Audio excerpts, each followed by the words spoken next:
Subhanallah,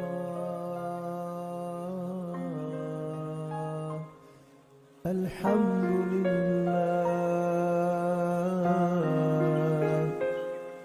wa la ilaha illallah, Allahu Akbar.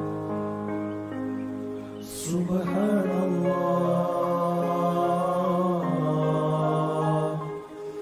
Alhamdulillah,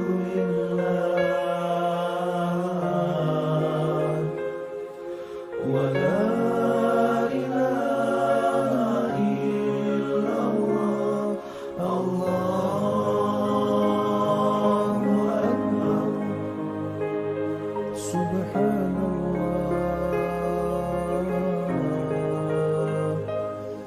Alhamdulillah.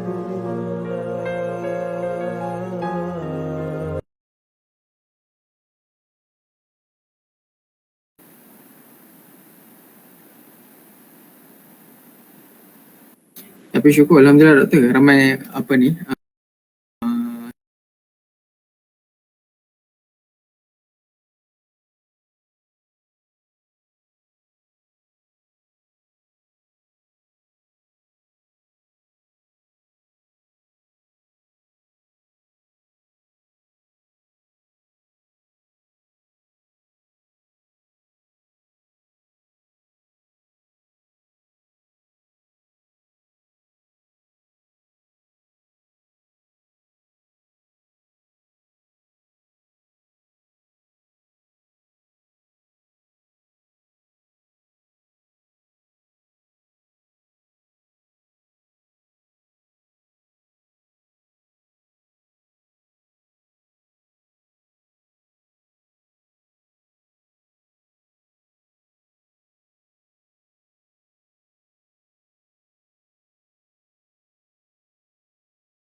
Bismillahirrahmanirrahim.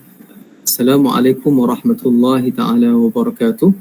Alhamdulillah, wassalatu wassalamu ala sayyidina Rasulillah wa ala alihi wa ashabihi wa man wala. Subhanaka la ilma lana illa ma 'allamtana innaka antal alimul hakim wa la hawla wa la quwwata illa billahil aliyyil azim. Wa ba'd.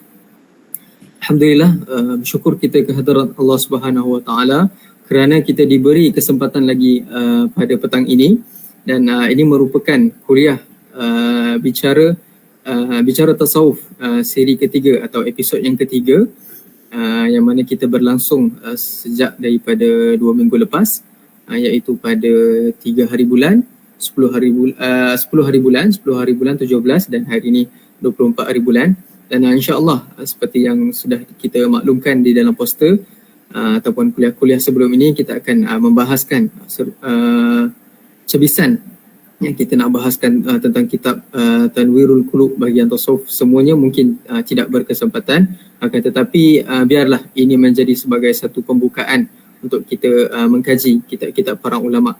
Jadi tak perlu untuk saya berkata panjang, kita dalam sejam sahaja adalah lebih baik untuk kita serahkan terus majlis kepada penceramah kita pada petang ini, iaitu tak lain tak bukan Profesor Madya Dr. Abdul Manam Muhammad daripada UNIZA.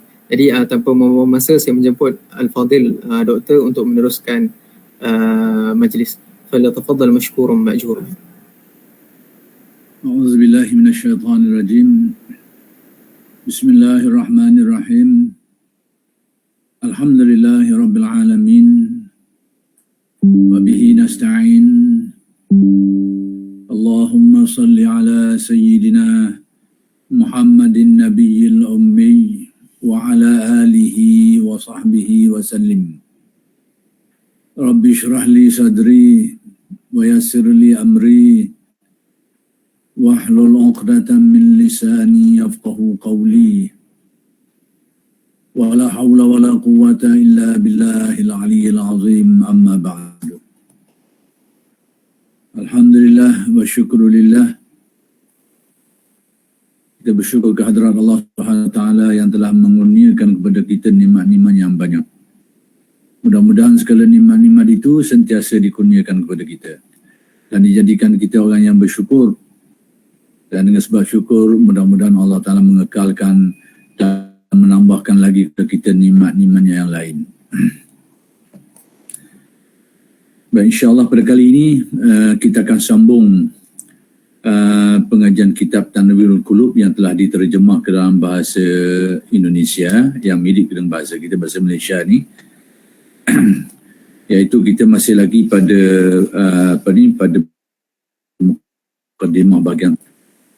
Baik, kata Syekh Muhammad Amin Al-Qudi, ketahuilah bahawa amal saleh mempunyai manfaat yang sangat besar dalam pembenahan. Pembenahan ini dengan makna penyucian ataupun pembaikian, islah dan penerangan hati.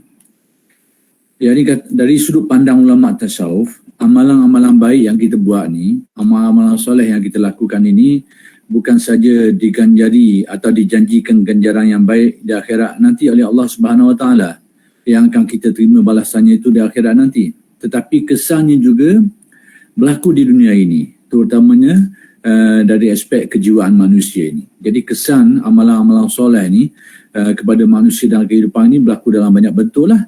Maka antaranya itu terhadap penyucian jiwa, pembaikian dan pemulihan jiwa manusia itu sendiri. Baik, tetapi hasilnya hanya akan muncul di hati jika amal saleh itu dilakukan terus-menerus, yakni secara mudawamah. Cuma galibnya sesuatu amalan ni dia akan meninggalkan kesan kepada hati manusia dari aspek membersihkan dia, menyucikan jiwa, menyucikan dia dan memurnikan dia. Tu galibnya amalan yang sifatnya itu diamalkan secara berterusan, iaitu secara mudawamah. Jadi amalan-amalan yang dilaksanakan secara mudawamah ni, secara berterusan ni, itulah yang dinamakan wirid. Jadi wirid ini, setelah wirid ini, amalan yang kita kekalkan dia, yang kita amalkan secara konsisten, secara istiqamah. Jadi amalan-amalan seperti inilah yang menurut pandangan ulama tasawufnya dia akan membuahkan sesuatu ke dalam jiwa manusia itu, seperti menerangi dia, menyucikan dia dan sebagainya. Jadi hasil daripada amalan-amalan yang dilakukan secara mudawamah ni, secara berterusan ni, yang dinamakan sebagai wirid ini, maka hasilnya itu dinamakan warid ataupun waridah. Jadi kita dah dapat dua istilah, wirid dan waridah. Baik, sebab orang yang membiasakan diri melakukan suatu amal kebaikan lalu berhenti, dia membiasakan diri buat amal baik, dia biasa, tiba-tiba dia berhenti dan tidak melakukannya lagi. Dia stop tu, lepas tu dia tak buat lagi, dia akan dimurkai. Dimurkai ni di sini bukanlah berarti berdosa, tapi dari aspek sudut pandang tasawuf tu benda tu dah melek lah, dah comel. Dah comel dari segi tu. Kalau dari segi syarak dosa pahala tidaklah mengakibatkan dosa.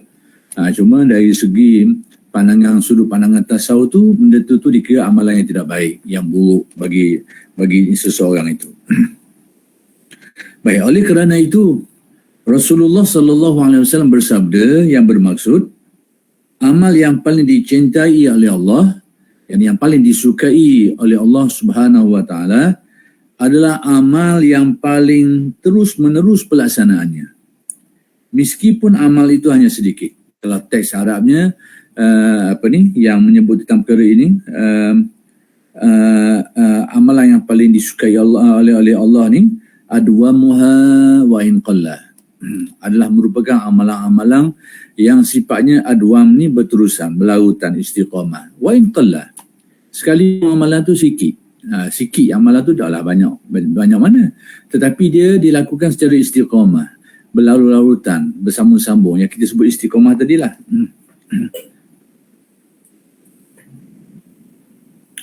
Jadi itulah bentuk amalan-amalan yang paling baik yang disukai oleh Nabi, sekalipun sikit tapi berterusan. Maka yang nak disebut di sini, yang nak dinyatakan oleh Syekh Muhammad Amin Kurdi di sini, orang yang mengamalkan kebaikan, tak kira sikit ke banyak ke, kemudian dia berhenti, itu adalah satu perkara yang tidak baik lah, dari sudut pandang tasawuf. Hadis ini yang disebutkan maknanya tadi itu dikeluarkan oleh Al-Imam Al-Bukhari dan Muslim. Berarti hadis sahih lah. Tentang sifat amalan yang paling baik itu yang berterusan walaupun sikit. Jadi aspek ini sebenarnya yang diambil kira, yang diberikan perhatian khusus oleh ulama-ulama tasawuf. Ciri-ciri macam ni pedoman-pedoman beramal, antaranya sifatnya istiqamah tadi tu, adwamuha tadi tu. Jadi ciri-ciri inilah yang diterapkan di dalam tasawuf secara umum dan dalam tarekat secara khusus. Baik, kerana itu, wahai saudara-saudaraku, kuatkanlah tanganmu dalam memelihara amal baik. Jadi ini bahasa-bahasa seperti ini kita kena fahamlah. Kuatkan tangan tu nak kuat macam mana? Jadi ini adalah bahasa-bahasa, ini rahsia bahasa Arab lah. Yang dipeganglah kuat-kuat dalam memelihara amal baik. Yang ini berusahalah bersungguh-sungguh untuk menjaga dan mengekalkan amal-amal soleh yang kita lakukan itu. Baik. Sungguh orang yang memelihara amal baik akan merasakan manisnya iman.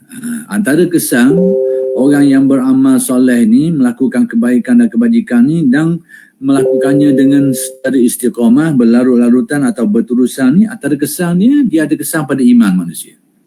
Antara kesan keimanan dia tu, dia akan menimbulkan rasa manisnya iman. Jadi iman kita ni sebenarnya dia ada peningkatan. Inilah aspek yang jangan dilihat. Yang melihat aspek ini adalah aspek tasawuf, bahawa iman itu dia ada tingkatan-tingkatan dia. Maka antara perkara yang berkait dengan tingkatan iman ni, dia melibatkan sesuatu yang dinamakan zauq, rasa. Dia ada rasa iman dia tu. Rasa iman di sini sebenarnya bukan rasa macam rasa wapelang, rasa coklat gitu, bukan pasal rasa gitu. Rasa iman ni sebenarnya keyakinan yang bertambah yang membuahkan suatu perasaan dalam hati manusia yang diistilahkan sebagai zauq.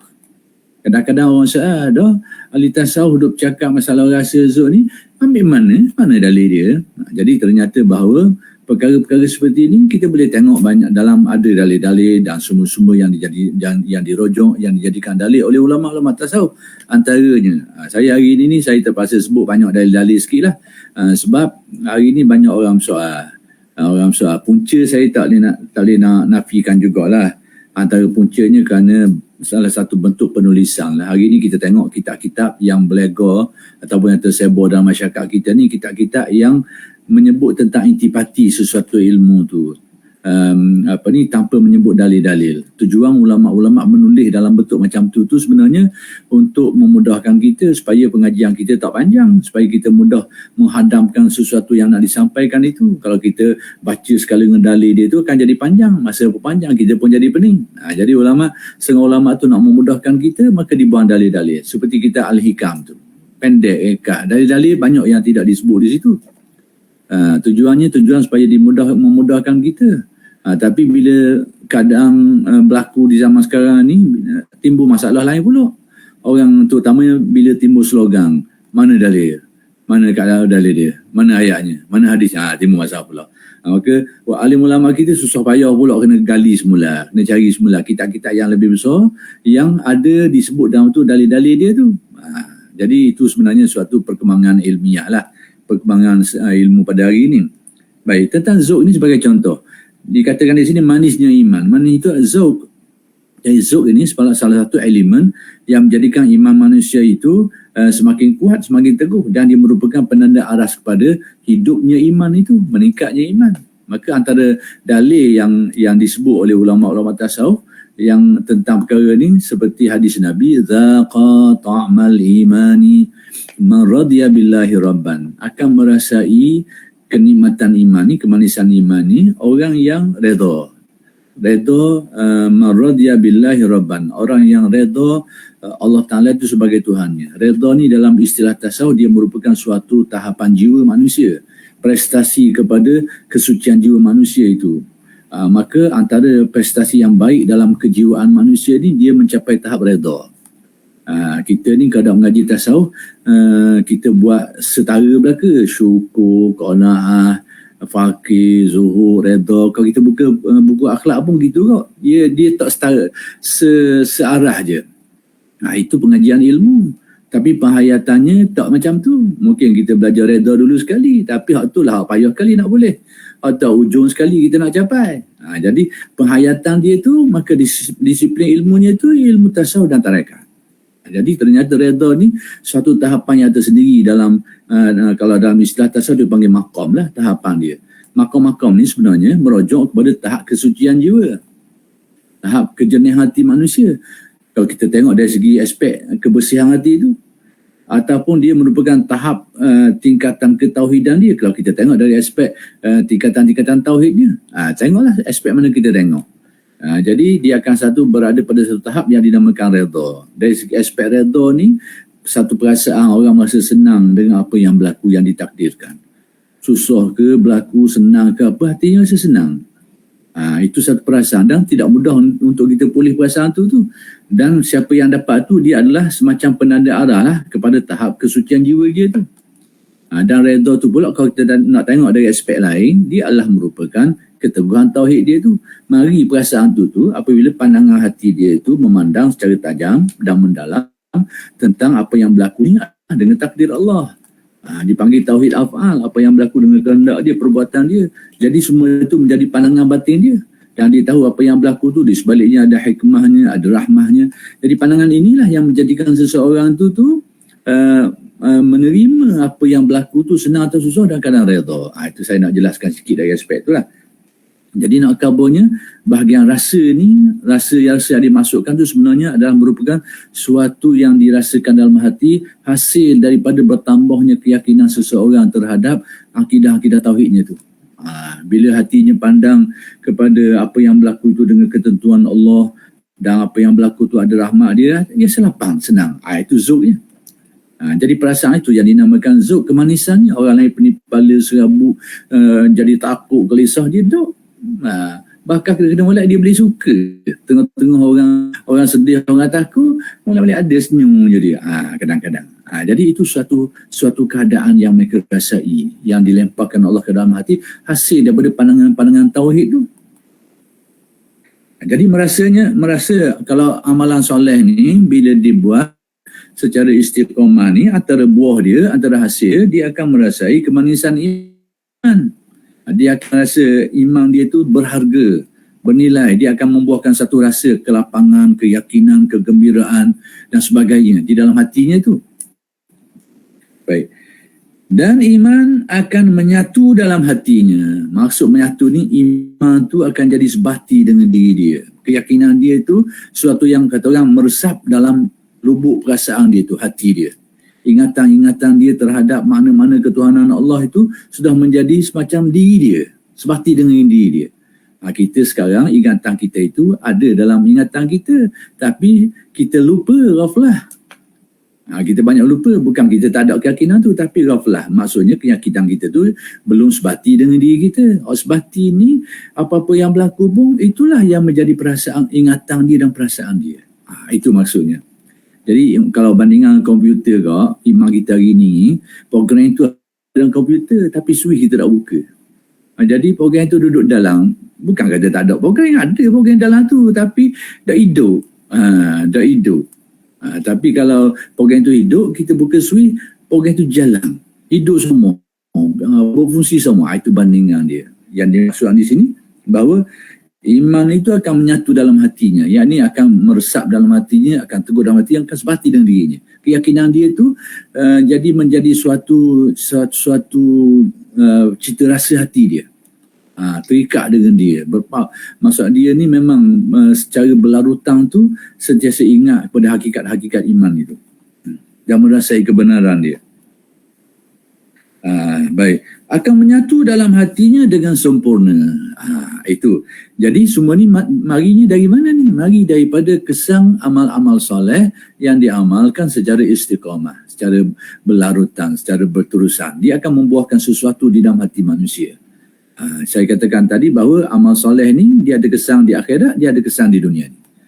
Kemudian kesan di dunia ni pun banyak. Antaranya tadi melibatkan kalbu manusia, melibatkan roh manusia, iaitu penyucian jiwa dia, kejernihan jiwa dia.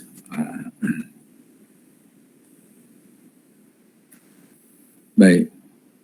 Saat seorang hamba mencapai kondisi ini, yakni apabila seseorang itu mencapai keadaan tadi itu, keadaan iman dirasa kemanisannya, dihayati dengan baik, kesamaran dan keraguan akan lenyap darinya. Segala syubhah, segala keraguan, segala kebimbangan, segala kesamaran, itu asyukuk ni keraguan, segala syubhah, kesamaran akan terapuh dari hati. Sebab apa? Sebab kalbu manusia ni, dia bila dia gelap sikit kok, dia banyak mari benda-benda lah. Litasan-litasan yang buruk, akhlak yang buruk, fikiran yang buruk, litasan yang buruk, dan macam-macam lah yang akan timbul kesan daripada tu, keraguan lah, kebimbangan, macam-macam.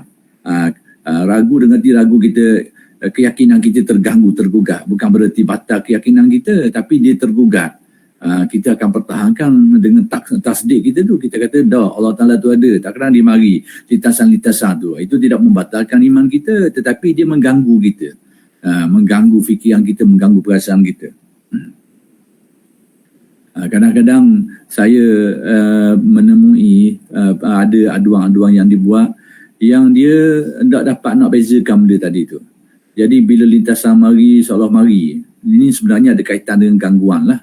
Gangguan-gangguan spiritual ni. Kadang-kadang dia mari mikir, mari lintasan dalam hati dia tu. Seolahnya bila dia sujud, contohnya, bila dia sujud, mari lintasan tu macam dia sujud ke Tok Pekong. Dia mari lintasan tu.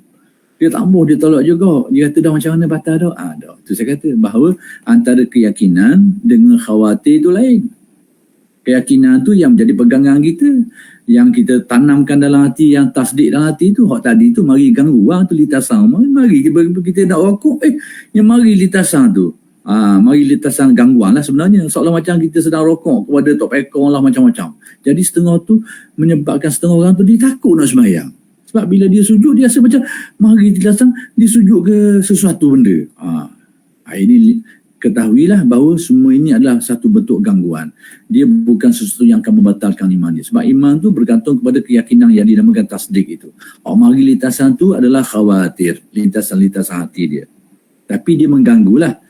Dia mengganggu, menjadikan kita tidak tenteram, kita terganggu, kita tak selesa dan sebagainya. Jadi bila seseorang itu mencapai suasana ni, dalam keadaan ini, dalam keadaan hatinya menjadi bersih dengan nur hidayah yang terhasil, hasil daripada amalan soleh yang diamalkan secara mudawamah tadi itu, secara berterusan tadi itu, maka menyebabkan hatinya bersih, maka sesuatu yang bersifat keraguan, syubhah ni, kesamaran dan sebagainya akan terbuang, akan terhapus dari dalam hati. Baik. Dan baginya ibadah terasa demikian nikmat hingga dia lebih memilih sibuk beribadah daripada mengusahakan harta benda duniawi. Salah satu aspek lain yang dicapai hasil daripada natijah mendapat waridah tadi itu, iaitu buah daripada amal soleh yang dibuat, yang diamalkan secara istiqamah, secara mudawamah, lalu terhasil buah itu. Antara buahnya itu menimbulkan selain daripada bertambahnya keyakinan, bertambahnya tahap keyakinan dia itu, dia juga membawa kepada kemanisan ibadah. Kemanisan ibadah ni menjadikan ibadah dia tu menjadi lebih mesra, lebih lazat, lebih suka, lebih senang. Sehingga dia ada kalanya sampai ke tahap dia dia lebih mengutamakan ibadah dia berbanding yang lain. Di sinilah ada satu istilah yang disalahfahami oleh setengah orang. Ini saya bila sampai tepat ni saya kena jelaslah. Yang disebutkan di sini bahawa orang yang mengamalkan amalan soleh secara istiqamah ni, antaranya dia mendatangkan natijah merasa kenikmatan ibadah, sehingga dia buat ibadah tu dah kadang rasa senang, rasa asyik, rasa bahkan sampai tahap penuh dengan kerinduan. Setengah tu kadang-kadang lambat masuk waktu, dia sudah ada keinginan tarikan yang kuat untuk melaksanakan ibadah tu. Maka di sini saya nak cerita ada satu istilah yang disalahfahami oleh setengah orang. Tapi saya tak nak salahkan orang, sebab ada juga orang yang faham semacam tu. Tapi itu bukan fahaman tasawuf. Bagi tasawuf dia ada kefahaman sendiri. Dan adanya beberapa aspek bersama itu tidaklah berarti benda yang sama. Cuma saya nak beritahu sudut pandang tasawuf dalam perkara ni. Baik, istilah yang dimaksudkan itu adalah istilah taklif, istilah ubudiyah dan juga hurriyah. Ini banyak orang kadang-kadang keliru lalu membuat tuduhan yang salah tak ada tasawuf. Puncanya kekeliruan, tapi kita tak salah lah kerana salah faham tentang istilah. Tapi apa yang difahami itu sebenarnya itu bukan maksud oleh tasawuf. Ini satu kesilapan. Baik, apa sebenarnya istilah ni? Setengah kitab tasawuf ada menggunakan istilah ni. Kemuncak maqam ubudiyah ni iaitu hurriyah. Apa makna ubudiyah? Ubudiyah ni maknanya kita mengabdikan diri kepada pengabdian diri kita. Pengabdian diri kita kepada Allah Subhanahu Wa Taala. Hurriyah pula apa makna? Merdeka. Perkataan hurriyah tu makna merdeka. Baik. Pada orang yang dari sudut pandang orang yang menyalahi, yang tidak dapat memahami istilah ni dengan baik, dia tafsir macam mana? Dia tafsir, dia kata antara kesesatan dan tasawuf ni, ni dia kata. Bermula dari maqam ubudiyah, menjadi hamba Allah Ta'ala, kena semayang, kena puasa dan sebagainya. Dia akan meningkat satu peringkat yang dinamakan sebagai hurriyah. Hurriyah ni merdeka. Merdeka sebelum masuk merdeka agak lepas lah. Maksud tak payah semayang dah, tak payah puasa dah, tak payah buat tu lagi, tak payah ni lagi. Ini kesesatan dan tasawuf dia kata.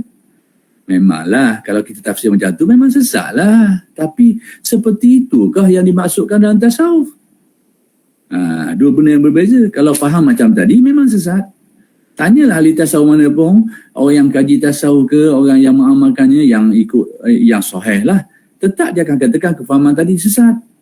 Tetapi yang berlaku dalam tasawuf bukan itu. Yang berlaku tu bagaimana? Baik, ahli tasawuf macam ni. Mereka ni bermula dari makam ibadah dan ubudiyah lah, melakukan ibadah. Baik, pada peringkat awal kita buat ibadah, bagaimana keadaan kita, perasaan kita. Kita lakukan ibadah dan kadang kita rasa adanya makna taklif. Taklif ni rasa beban, rasa berat, rasa payah. Kita menanggung kepayahan tu. Terutama peringkat-peringkat awal kita akan buat ibadah dan kadang kita rasa bebanan dia tu, kepayahan dia tu. Kita puasa, kita rasa beban lapar dia tu. Dan memanglah nafsu manusia ni cenderung benda kenyang. Bila lapar kot berlawan lah. Berlawan tu kita rasa bebanan. Demikian juga kita bersolat. Seperti solat-solat subuh dan sebagainya. Solat yang ada beban yang tinggi. Bukan saja solat subuh, solat biasa pun pada satu peringkat kita pun kadang-kadang rasa beban, rasa berat. Tapi mungkin lama-kelamaan kita buat, kita dah biasa buat, dah jadi ringan. Itu cerita lain. Tapi pada dasarnya, ibadah-ibadah yang dibuat oleh manusia ni, manusia akan rasa beban dia, akan rasa payah dia, akan rasa susah dia tu.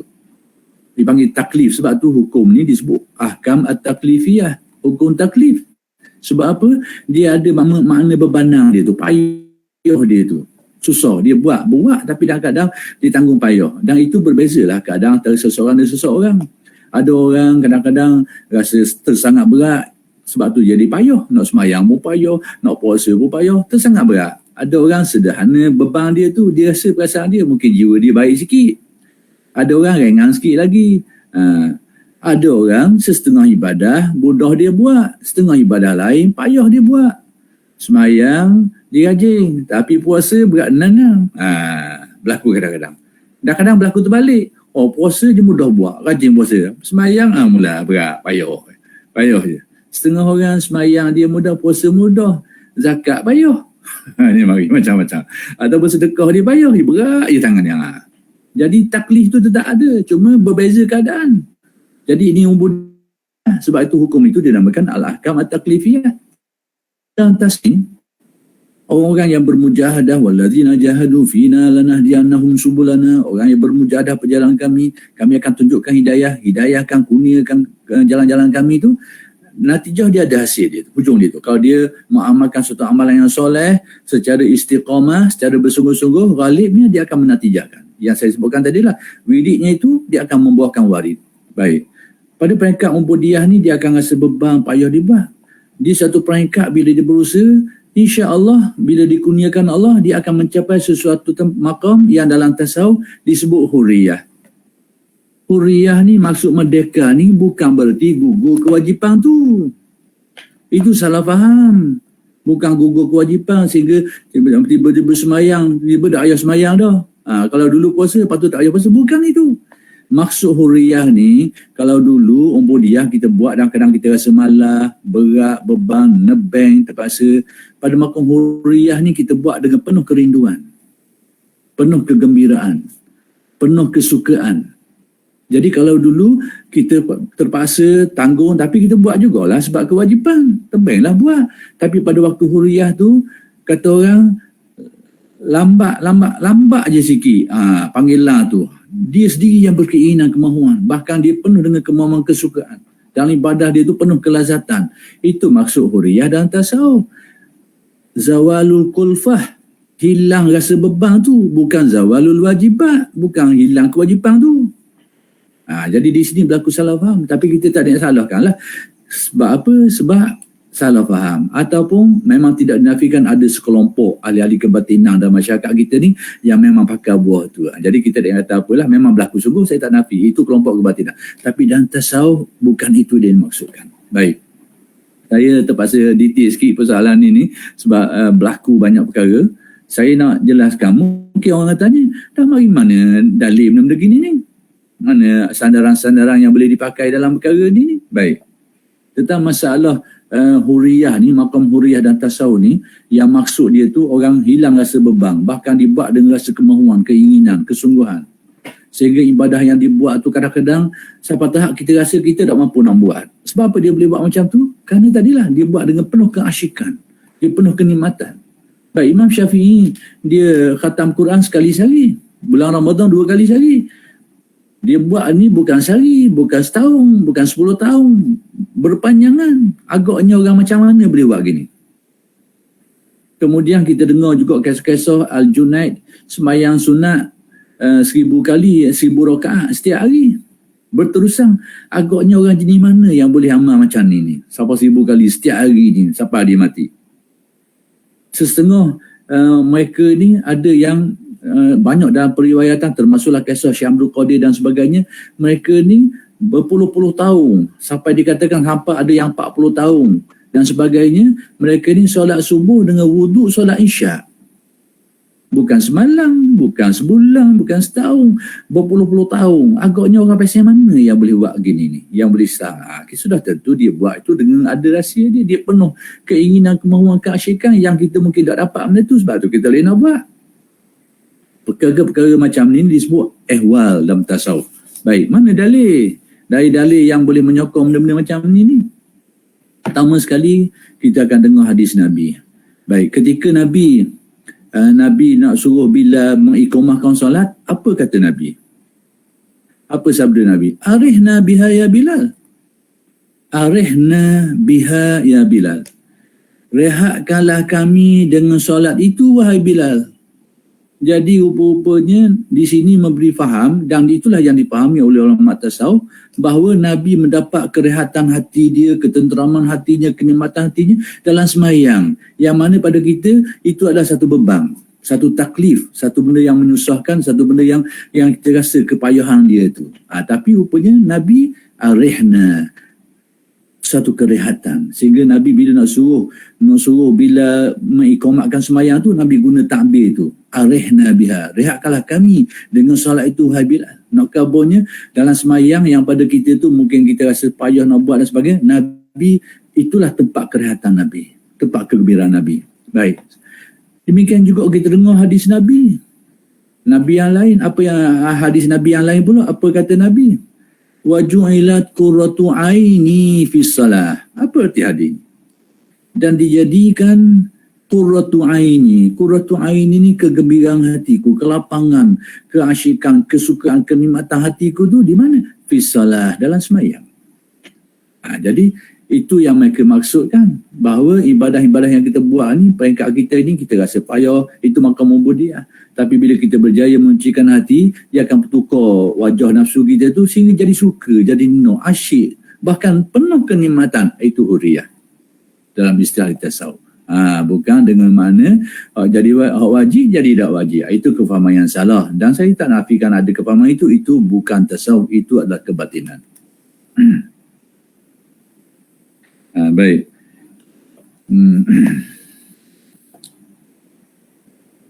Jadi saat seseorang hamba mencapai kondisi ini, bila seseorang itu dah mencapai tahapan ini, ibadah terasa demikian nikmat. Itu masuk, inilah huriyah dalam tasawuf.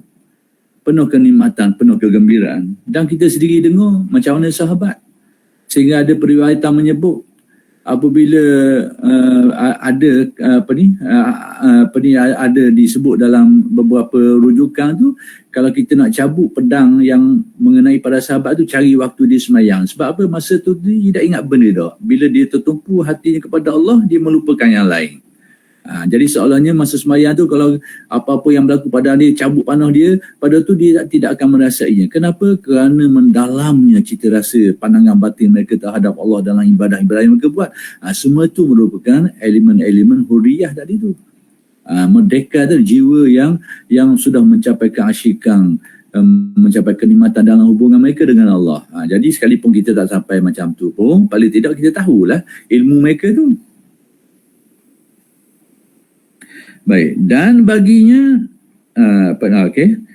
ibadah terasa demikian nikmat hingga dia lebih, sudah tadi ibadah, sehingga ibadah tu lebih diutamakan berbanding yang lain. Jadi semua ini merupakan sikap-sikap yang timbul daripada orang yang mula mengecapi nikmat ibadahnya. Dari mana datang itu? Hasil daripada amalan yang diistiqamahkan. Itu prinsip dasar dalam beramal. Baik, dalam keadaan seperti ini, iman meresap di dalam hati. Disebut sebagai meresap ni, maksudnya iman tu sudah tertanam teguh di dalam hati. Seperti hasrat untuk minum air segar di hari yang sangat terik pada orang yang amat kehausan. Nak kabarnya tahap keimanan mereka ni sudah mesra dalam hati, sudah tertanam teguh dalam hati, seumpamanya orang yang tengah kehausan dalam keadaan panas rasa nak minum air. Begitulah perasaan membaranya iman mereka tu. Macam nak sangat. Ibarat kau kalau air kau, kalau kita ni orang tengah dahaga, tengah panas terik, dah lah dahaga, panas terik lagi. Lepas tu ada air pula. Berarti keinginan kita, kemahuan kita minum tu tinggi. Maka samalah bila iman tu meresap dalam hati manusia, keyakinan dia, pautan hatinya, pasrah hatinya bulat terhadap Allah. Itu maksudnya. Baik, kemudian lelah dalam beribadah, yakni keletihan dalam ibadah, tergantikan oleh rasa nikmat yang dia dapat dalam beribadah. Jadi keletihan yang ghalibnya kita rasai hari ini ni, maka terganti dengan rasa nikmat. Jadi lelah tu tak berasa lah. Yang mereka rasai kelazatan lah, nikmat dalam beribadah tu. Baik. Tadi saya buat kenyataan bahawa ibadah yang kita buat ni mengandungi makna kepayahan, kesusahan. Mungkin ada orang yang tak nak terima, dia kata aku doa, aku boleh ada buat, senang-senang ada, tak apalah. Tu saya kata, masing-masing kau doa masing-masing. Masing-masing ada orang rasa beban berat, ada ringan sikit, ada terasa, ada beban dalam perkara ni, tak bawa perkara lain. Cuma saya nak bawa dalil. Dalil bahawa benda ni memang benda tu benda yang ada kepayahan dalam dunia. Di dunia kita hari ini. Baik, saya nak rujuk satu dalil je. Aspek realiti yang berlaku tu berbagai-bagai keadaan lah. Tapi kenyataan yang disebut dalam hadis. Nabi ada sebut kepada kita, huffatil jannatu bil makarih. Apa artinya kalimat ini? Huffatil jannah bil makarih. Kalau kita terjemah secara literal, secara zahir, bermakna dipenuhi syurga itu dengan perkara-perkara yang dibenci. Jadi kita memang tak nak pakai benda ni. Macam mana jadi gitu? Dipenuhi syurga ini dengan benda-benda yang dibenci. Huffatil jannatu bil makarih. Syurga tu dipenuhi dengan perkara-perkara yang tidak disukai. Inilah yang menjadikan saya pernah dengar dulu ada seorang. Bila dia dengar hadis ni, dia kata hadis ni ada maudhu', dia tak pakai, dia kata. Padahal hadis ni sahih riwayat Imam Muslim antaranya. Jadi punca, saya faham lah punca sebab apa dia kata gitu. Kerana dia tidak dapat memahami nah tu dengan baik. Dia terjemah sutil-sutil. Padahal rahsia bahasa Arab ni dia banyak gaya bahasa dia tu. Tapi oleh kerana dia faham direct macam tu, ayat betul-betul tu ataupun ayat literal ni, maka jadilah kefahaman tu salah. Jadi yang salah tu kefahaman, bukan dalil tu. Jadi bila diterjemah kalam yang saya sebut tadi, huffatil jannatu bil makarih, dipenuhi syurga ni dengan benda-benda yang dibenci, yang tidak suka. Berlawanlah dengan akidah kita. Akidah kita ni syurga ni tempat nikmat, tempat balasan Allah. Tiba-tiba riwayat hadis ni khabar dipenuhi syurga dengan perkara yang dibenci. Jadi aspek pertama yang saya nak jelaskan adalah angle lain yang saya nak sebut sikit di sini hari ini timbul masalah.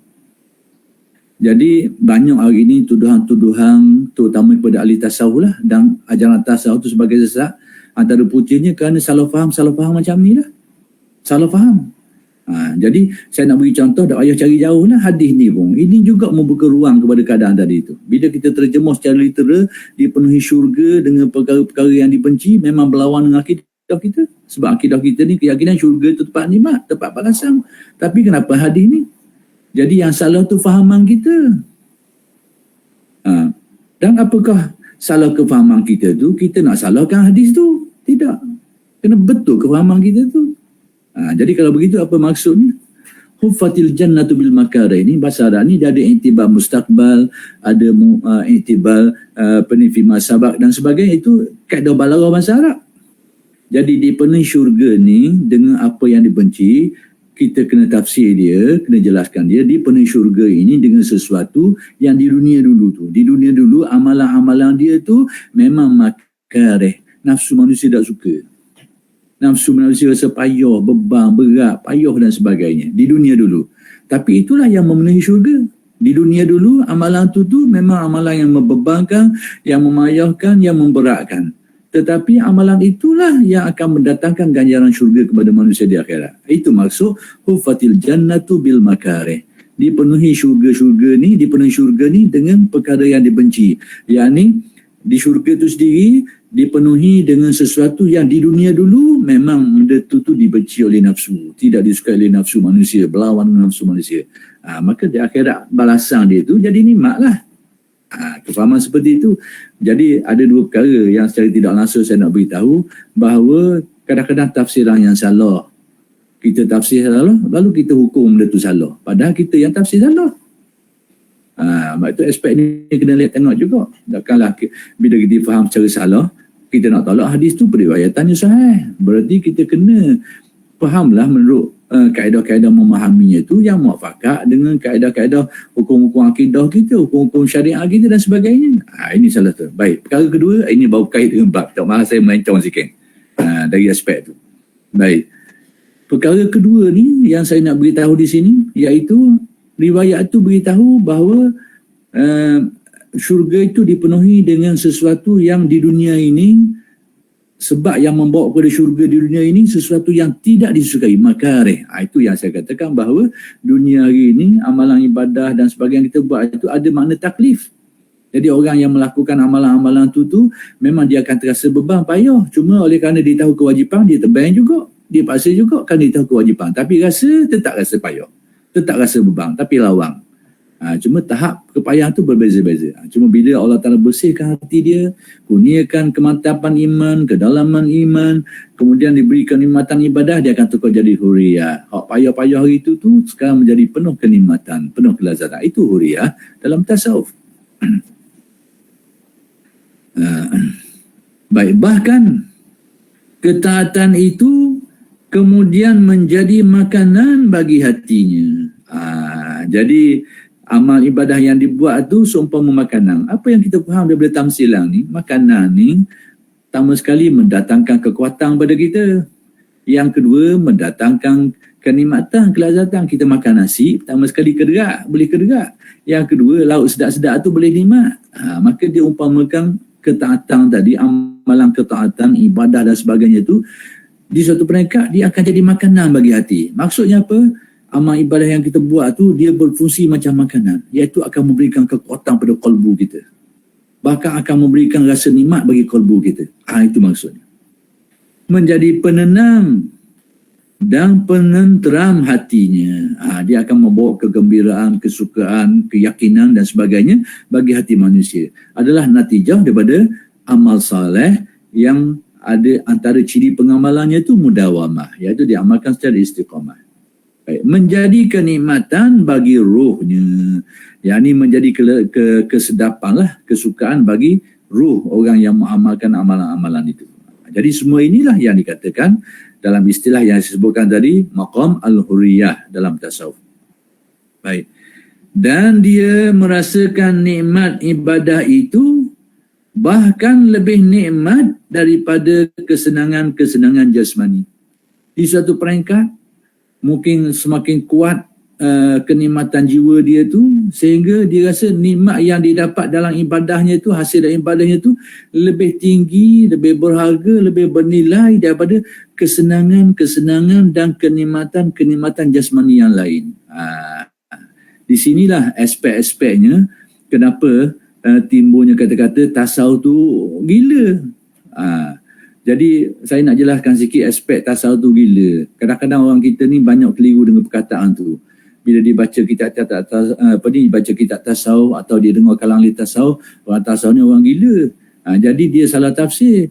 Maksudnya dia nak belajar tasawuf, dia cari orang gila sungguh tu. Orang gila sungguh dia belajar tu. Jadi maksud gila dalam tasawuf ni, iaitu dalam setengah keadaan dalam tasawuf ni, dia berwatak dengan watak yang lain, dia watak orang lain. Dan dia berwatak tu bukan watak saja-saja, dia ada landasan dia, dia ada kaedah dia, dia ada sandaran ilmu dia. Tapi watak dia buat tu tak sama macam watak orang lain. Sebab tu bila kita tengok seseorang tu buat lain daripada orang lain, kita rasa macam orang gila lah. Sebab orang gila ni dia buat lain daripada orang. Cuma gila dasar ni, orang gila sungguh tu lain. Orang gila sungguh tu tahu sajalah, benda yang banyak bercanggah dari syarak lah. Gila dan tasawuf ni tak macam tu. Ini salah satu bentuk orang kata gila dan tasawuf ni. bila di satu peringkat mereka ni mendapati kenikmatan dalam keyakinan mereka tu, ibadah mereka tu, sehingga mereka bersikap dengan sikap yang lain dari sikap kebanyakan orang. Bahkan ada kalanya mereka lebih mengutamakan kenikmatan batin berbanding kenikmatan zahir itu. Contoh saya nak beri. Orang pernah tanya Al-Imam Ali, Al-Imam Ali Zainal Abidin, cucu Rasulullah. Imam Hussein. Orang pernah tanya Imam Hussein. Saya ni janganlah kata Syiah pula. Jadi tokoh-tokoh macam ni diklaim oleh orang Syiah sebagai imam mereka, tapi ternyata bukan seperti itu. Ulama-ulama sunnah merujuk pada mereka ni, menganggap mereka ni sebagai alim ulama dan sebagainya. Jadi Al-Imam Hussein ini pernah orang tanya dia. Tanya tentang apa? Tanya tentang Abu Zar. Bagaimana keadaan Abu Zar tu? Tentang kata-kata Abu Zar. Apa kata-kata Abu Zar? Lebih kurang kalau tak silap ingatan saya, dia kata demi Allah kemiskinan tu, kefakiran tu lebih aku suka daripada kaya. Sakit itu lebih aku suka daripada sihat. Lebih kurang macam itulah kata kalam dia. Jadi itu sikap yang terbalik daripada manusia hak kita hari ni, kelas normal kita hari ni. Normal kita hari ni, semua orang kan nak kaya banding dengan miskin. Tak ada orang nak miskin, orang nak kaya belaka. Kemudian sakit, semua orang nak sihat, tak ada orang nak sakit. Okey. Jadi bila seseorang tu dia berpandangan bahawa dia nak dia lebih suka sakit daripada sihat ni, berarti berlawanlah daripada realiti kita hari ni. Kebanyakan kita hari ni nak sihat berbanding sakit, nak kaya berbanding kepada miskin yang susah. Itu standard kita hari ni. Tapi tiba-tiba Abu Zar dia nak terbalik daripada kita nak tu. Jadi kendak terbalik tu kita anggap macam ni gila dah. Orang nak sihat belaka, mu nak sakit pula dah. Orang nak kaya, nak senang belaka, mu nak miskin dah. Gila lah ni. Itu saya nak jelaskan. Baik. Ada beberapa perkara yang saya nak jelaskan pada contoh yang saya sebut ni. Saya takut berlaku salah faham. Janganlah beranggapan tasawuf ni memilih perkara negatif. Nak miskin, nak sakit. Bukan. Daripada kata-kata Abu Zar tu, kalau kita beranalisis sikit, Abu Zar kata kalau dibandingkan antara dua, antara kaya dengan miskin, dia lebih memilih miskin daripada kaya. Pilihan, bukan berarti dia tak mahu kaya. Cuma kalau pilih dua tu, dia nak lebih suka miskin. Antara sihat dengan sakit, pilih dua tu, hak mana? Dia akan pilih sakit daripada sihat. Pilih dua bukan berarti dia tak mahu sihat. Baik, persoalannya sekarang kalau kita tanya sikit, sebab apa ia jadi gitu? Hal tu kita tanya. Sebab apa ia boleh buat pilihan macam tu? Kita tahulah masing-masing buat pilihan ni kerana ada satu rahsia yang dia dapat. Kita kena faham kaedah tu. Orang membuat pilihan ni sebab ada kebaikan yang dia nampak di sebalik sesuatu itu yang mungkin orang tak nampak. Baik, kita tanya orang pergi ke laut. Orang pergi ke laut, minta maaf pengurusi, saya terlajak banyak contoh hari ni, lagi lain sikit. Minta maaf banyak. Orang hari ni mungkin macam contoh sikit. Baik. Kalau kita tanya orang yang pergi ke laut, yang tak kira musim tu, dia pergi di langgar ombak dan sebagainya. Kita ni yang bukan ahli pelaut ni memang rasa ni musim air keluarga tu buat benda. Kita kalau saja pun ataupun benda pun pergi. Sebab apa? Sebab kita tak tahu rahsia lautan tu. Kita akan pilih duduk atas darat lah, tak pergi ke laut. Tapi kalau kita tanya orang pergi ke laut tu, yang kita nampak susah tu, pada dia nampak banyak kekayaan, banyak benda dalam tu, sebab tu dia pilih nak pergi. Kita tak nampak benda tu sebab kita tak nampak. Maka sama juga dengan apa yang berlaku pada Abu Zar tadi. Sebab apa dia pilih sakit? Sebab apa dia pilih miskin? Sudah tentu ada kebaikan-kebaikan yang dia nampak, apa yang kita tak nampak. Itu sebenarnya saya nak analisis macam tu. Baik, mungkin dari satu segi yang kita boleh faham, dia pilih miskin ni daripada kaya kerana dia rasa mungkin atas diri dia. Kalau miskin ni aku lebih ingat kepada Allah, lebih kuat ingatan aku banding aku kaya. Kalau aku kaya ni mungkin aku jadi lerek ke lara ke, aku rasa aku tak sedar hati. Maka aku pilih miskin. Macam tu. Demikian juga sakit atau susah.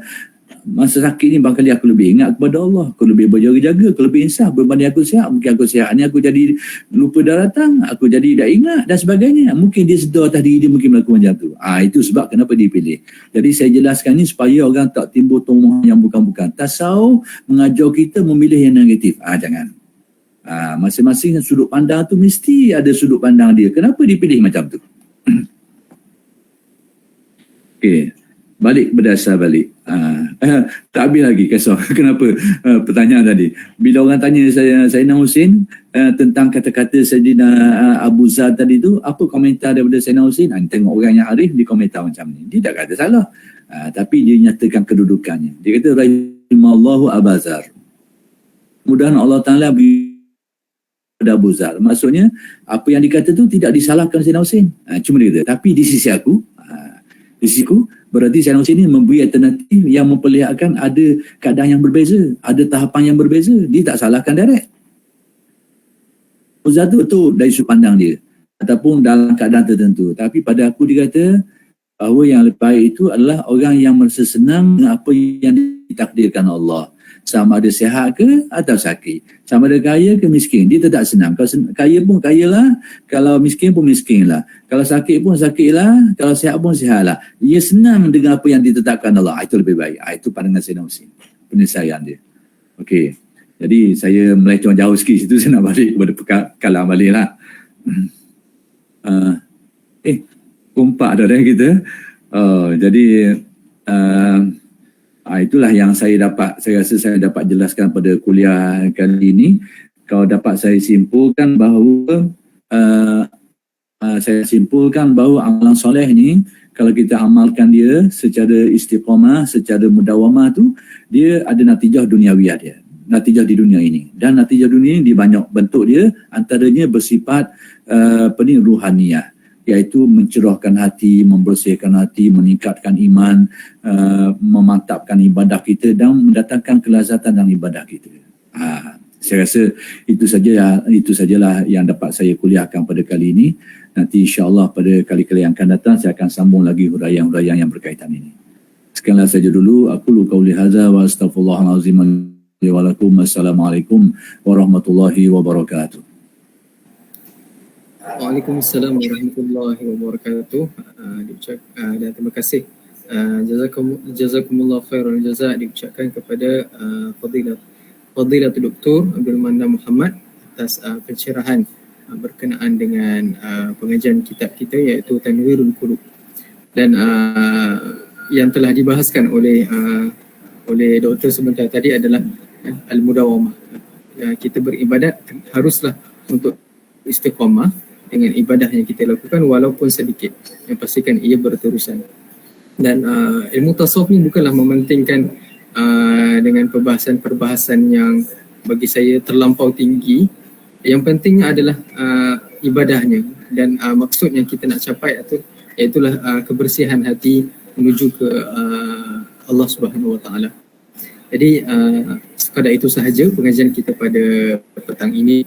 InsyaAllah kita akan sambung bicara tasawuf siri yang keempat, iaitu episod yang keempat pada 1 September pada hari Khamis minggu depan insyaAllah. Baik, terima kasih banyak doktor dan kepada peserta yang bersama kita pada petang ini. Jadi saya tutup majlis kita, saya tangguh majlis kita dengan tasbih kafarah dan suratul As. Bismillahirrahmanirrahim. Subhanakallahumma wa bihamdika asyhadu an la ilaha illa anta astaghfiruka wa atubu ilaik.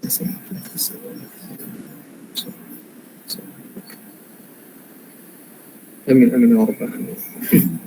Assalamualaikum warahmatullahi taala wabarakatuh. Waalaikumsalam.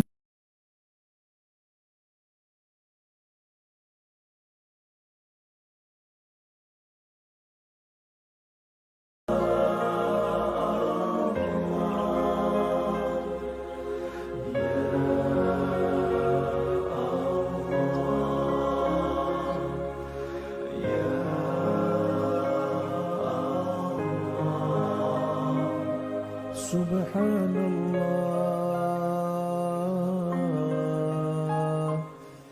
alhamdulillah.